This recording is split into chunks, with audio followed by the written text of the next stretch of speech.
आप शाम को ऑफिस से घर वापस आया, आप टायर्ड हो चुके हो, थोड़ा रिलैक्स के लिए सोफे पर लेटे हुए आप इंस्टाग्राम ओपन किया। आपके सामने एक के बाद एक रील्स। 21 साल की एक बंदा गर्लफ्रेंड के साथ दुबई बीच पर वैकेशन काटा रहा है, तो दूसरा लेटेस्ट आईफोन अनबॉक्स कर रहा है, कोई मर्सिडीज कार के साथ फ्लेक्स कर रहा है, तो कोई उसकी करोड़ों का लग्जरी फ्लैट का व्यू दिखा रहा है। तुम्हारा ब्रेन इंस्टेंटली कहता है, भाई ये तो मैं भी डिजर्व करता हूँ। आप गूगल पर जाते हो और ये देखने की कोशिश करते हो कि एक लग्जरी फ्लैट एंड कार खरीदने के लिए आपको हर महीने कितना ईएमआई देना होगा। अनफॉर्चुनेटली आप ये देखते हो कि आपका पर मंथ का ईएमआई अमाउंट आपका सैलरी से भी ज्यादा होगा। उदास होकर आप सोचते हो कि हम तो एक घर या कार कभी भी खरीद ही नहीं पाऊंगा, तो पैसा सेविंग करके क्या ही होगा। इससे तो अच्छा है कि उन सारे लोगों की तरह इस लाइफ को ही एंजॉय किया जाए। इसको कहते हैं फिनेंशियल इम्पल्सिवनेस। इम्पल्सिवनेस का मतलब कि बिना सोच विचार के तुरंत फैसला लेना। जेन जी के अंदर एक फिनेंशियल इम्पल्सिवनेस कैंसर की तरह फैल चुका है। आज हम इस वीडियो में जानने की कोशिश करेंगे कि जेन जी के अंदर एक फिनेंशियल इम्पल्सिवनेस का रीजन क्या है और इससे बाहर निकलने का रास्ता क्या है। First reason, new money reality. पहले के टाइम पे हमारी पेरेंट्स की जनरेशन बहुत ही सिंपल थी। हर महीने सैलरी आती थी, घर का खर्चा और जो बचता था वो सेविंग्स। बट आज का जेन जी की दुनिया टोटली अलग है। आज इन्फ्लेशन बहुत ही हाई है, हर एक चीज एक्सपेंसिव हो चुका है, जॉब्स भी अनस्टेबल है और लेऑफ्स तो नॉर्मल हो चुका है। आज से 10 साल पहले 2015-16 में एक मिड कैटेगरी जॉब से पर मंथ 25 से 30 हजार सैलरी मिलता था, यानी ईयरली 3 से 3.5 लाख के आसपास सैलरी मिलता था। और आज 10 साल बाद सेम जॉब से लगभग सेम सैलरी मिलता है, मैक्स टू मैक्स 3.5 से 4 लाख के बीच। बट इस 10 साल में हर एक चीज की कीमत कई गुना बढ़ चुका है। मैं खुद कलकत्ता सिटी में रहता हूँ और कलकत्ता सिटी को इंडिया का चीपेस्ट सिटी माना जाता है। आज से 10 साल पहले 2015-16 में कलकत्ता में एक मिड कैटेगरी का 2 BH घर का प्राइस था 35 से 40 लाख के बीच, और आज वही सेम घर का प्राइस 60 से 70 लाख। अगर आप कैलकुलेशन करेंगे तो आप देखेंगे कि इस 10 साल के पीरियड में लोगों का सैलरी सिर्फ 10 से 15% इंक्रीज हुई, बट एक घर का कीमत 100% इंक्रीज हो चुका है, यानी 2 गुना हो चुका है। अगर आपको एक घर खरीदना है तो आपका पूरा लाइफ का सेविंग्स लग जाएगा।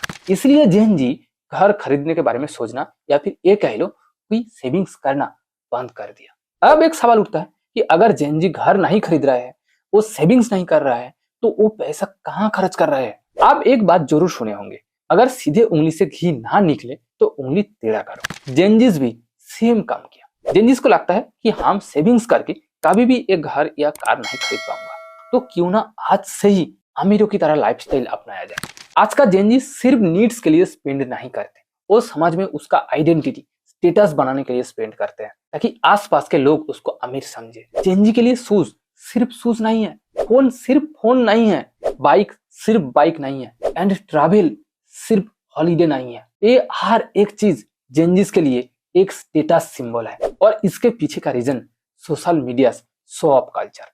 मैक्सिमम जेनजी सोशल मीडिया में दूसरे को लाइफस्टाइल को देखकर खुद को उनके जैसा बनाने की कोशिश करते हैं, और आज का जेनजी इस शो ऑफ के लिए luxury shoes, branded clothes, luxury watch, bike, iPhone, इन सब चीजों में वो उसका सैलरी का मैक्सिमम अमाउंट स्पेंड करते हैं। Second, easy credit and EMI option. Gen Zs के लिए सबसे dangerous villain BNPL, by now पे लेटर, अभी लो बाद में पे करो। एंड दूसरा विलेन ये पर मंथ ओनली 999 रुपया वाला EMI। ये सुनने में तो बहुत ही अच्छा लगता है, बट ये बहुत ही हार्मफुल है। जेनजीज को लगता है कि पर मंथ सिर्फ 1000 रुपया EMI देने से क्या ही बिगड़ जाएगा, बट ये बहुत ही डेंजरस चीज है। ये आपके अंदर फ्यूचर इनकम को, जो अमाउंट आज आपके पास नहीं है, उसको आज ही स्पेंड करने की आदत डाल देती है। इस मंथ एक EMI, अगले मंथ और एक EMI, फिर क्रेडिट कार्ड का मिनिमम ड्यू, एक क्रेडिट कार्ड का बिल मिटाने के लिए दूसरे क्रेडिट कार्ड का यूज। ऐसे करते करते आप सडनली नोटिस करेंगे कि आप 30,000 सैलरी में 30 लाख कर्ज में फंस चुके हैं। थर्ड, जेन जी सेव डिफरेंटली। ऐसा नहीं है कि जेन जी इरेस्पॉन्सिबल है या फिर जेन जी सेविंग्स ही नहीं करते। बहुत सारे जेन जी सेविंग्स करते हैं, बट थोड़ा अलग तरीके से। वो ट्रेडिशनल FD या बैंक सेविंग्स की जगह म्यूचुअल फंड, स्टॉक्स, क्रिप्टो में इन्वेस्ट करते हैं, क्योंकि जेन जी जल्द से जल्द अमीर बनना चाहते हैं। तो टेक्निकली सेविंग स्टॉप नहीं हुई, बस फॉर्मेट चेंज हो चुका है। ओल्ड जनरेशन ये बैंक बैलेंस FD में बिलीव करते थे, और न्यू जनरेशन यानी जेन जी पोर्टफोलियो स्क्रीनशॉट में। ये तो हो गया जेन जीज का फिनेंशियल इम्पल्सिवनेस का मेजर रीजन। तो इससे बाहर निकलने का रास्ता क्या है? फर्स्ट ऑफ ऑल आपको एक बात समझना होगा कि ये प्रॉब्लम सिर्फ आपके साथ नहीं है, ये प्रॉब्लम ये पूरा जेनरेशन का, जेन जी जेनरेशन का। इसलिए आप इस प्रॉब्लम से फ्रस्ट्रेटेड या डिप्रेस्ड मत होइए। आप इस प्रॉब्लम से ऑब्वियसली बाहर आ सकते हो, बट रातों रात नहीं।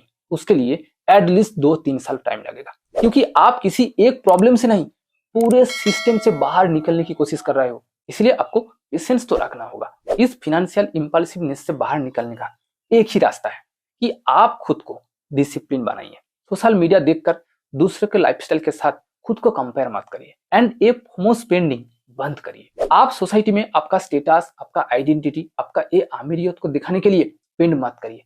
आप रियल अमीर बनने की कोशिश करिए। आपको हर महीने जो सैलरी मिलेगा वो आपके कैपेबिलिटी के अनुसार आप कुछ अमाउंट इन्वेस्ट करना स्टार्ट करिए, और सैलरी बढ़ने के साथ साथ आप इस इन्वेस्टमेंट अमाउंट को भी बढ़ाइए। और हो सके तो आप साइड इनकम या फिर पैसिव इनकम बिल्ड करने की कोशिश करिए। अगर आप खुद के अंदर ये 3-4 डिसिप्लिन बिल्ड कर पाएंगे तो अगले 2-3 साल में आप इस ट्रैप से, एक फिनेंशियल इम्पल्सिवनेस से बाहर निकल सकते हो। आपके सैलरी के अकॉर्डिंग आपका इन्वेस्टमेंट प्लान क्या होना चाहिए, हर मंथ कितना अमाउंट इन्वेस्ट करना चाहिए एंड कहाँ इन्वेस्ट करना चाहिए, अगर आप वो जानना चाहते हैं तो उस वीडियो का लिंक इस वीडियो के नीचे डिस्क्रिप्शन बॉक्स में है, आप वहां से जरूर देख सकते हैं। और हाँ, आप कमेंट करके बताइए कि जेनजीस का ये ना सेविंग करने के पीछे सबसे बड़ा रीजन क्या है। और अगर आपको ये वीडियो पसंद आई तो प्लीज वीडियो को लाइक करें एंड दोस्तों के साथ शेयर करें। और अगर आपने अभी तक इस चैनल को सब्सक्राइब नहीं किया तो प्लीज सब्सक्राइब करिए, ताकि आपकी तरफ से भी मुझे कुछ वैल्यू मिले। Thank you for watching this video. See you again.